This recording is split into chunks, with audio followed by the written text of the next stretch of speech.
क्या आपने ध्यान दिया है कि हमारे समाज में कुछ पारिवारिक संबंध धीरे धीरे अदृश्य हो रहे हैं?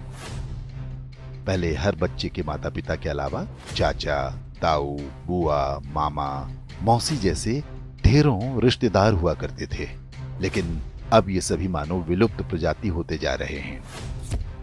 भारतीय परिवारों में रक्त के कुल 5 रिश्ते समाप्त होने की कगार पर हैं। 1-2 पीढ़ी बाद संभवतः ये सभी संग्रहालय में सजा दिए जाएंगे। केवल अंकल और आंटी बचेंगे। इसे इस तरह समझा जा सकता है, यदि किसी दंपत्ति के 2 पुत्र और 2 पुत्री हैं, तो उनके सभी 5 रिश्ते यानी ताऊ, चाचा, बुआ, मामा और मौसी होंगे।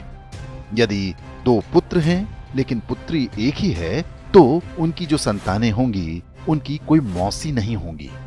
मां के बाद बच्चों की कोई सबसे सगी महिला होती हैं, तो वो मौसी ही होती हैं। यदि किसी के 1 पुत्र और 2 पुत्री हैं, तो चाचा और ताऊ के रिश्ते नहीं होंगे।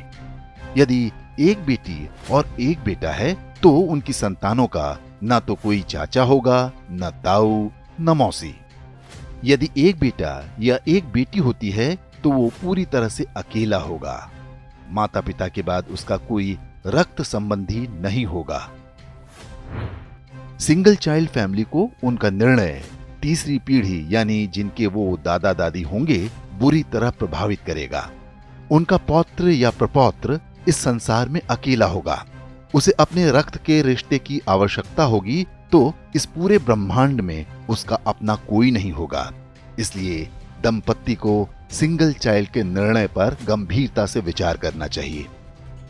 ये न केवल हमारे बच्चों को एकाकी जीवन जीने को विवश करेगा, बल्कि हमारी हिंदू परिवार व्यवस्था को भी नष्ट कर देगा। पश्चिमी देशों में सिंगल चाइल्ड पॉलिसी भारत से पहले आरंभ हो गई थी। वहां पर इसके भयावह परिणाम सामने आने लगे हैं। ब्रिटिश विद्वान डेविड सेलबॉर्न ने एक पुस्तक लिखी है जिसका नाम है द लूजिंग बैटल विद इस्लाम। इसमें बताया गया है कि पश्चिमी समाज पर इस्लाम का अधिकार होता जा रहा है और इसका सबसे बड़ा कारण एक शक्तिशाली परिवार व्यवस्था का अभाव है। यूरोपीय देशों में परिवार नाम की संस्था लगभग समाप्त हो चुकी है। लोग विवाह करना पसंद नहीं करते। समलैंगिकता, अवैध संबंध, लिव इन रिलेशन जैसी कुरीतियां सामान्य बात हैं। उन समाजों में ऐसे बच्चों की संख्या बढ़ती जा रही है जिन्हें नहीं पता होता कि उनके पिता कौन हैं। बूढ़े माता पिता को घर में रखने को कोई तैयार नहीं। ओल्ड एज होम में उनका बुढ़ापा बीतता है। यूरोपीय देशों में आज राजनीतिक दल परिवार को बचाने का वादा अपने चुनावी घोषणा पत्र में करने लगे हैं। ऑस्ट्रेलिया में तो फैमिली फर्स्ट नाम से एक राजनीतिक दल भी बन गया है। पश्चिमी देशों के समाजशास्त्रियों की सबसे बड़ी चिंता ये है कि परिवार व्यवस्था को कैसे बचाया जाए। इस सब के लिए उनके पास यही सुझाव है कि एक से अधिक बच्चे पैदा हों।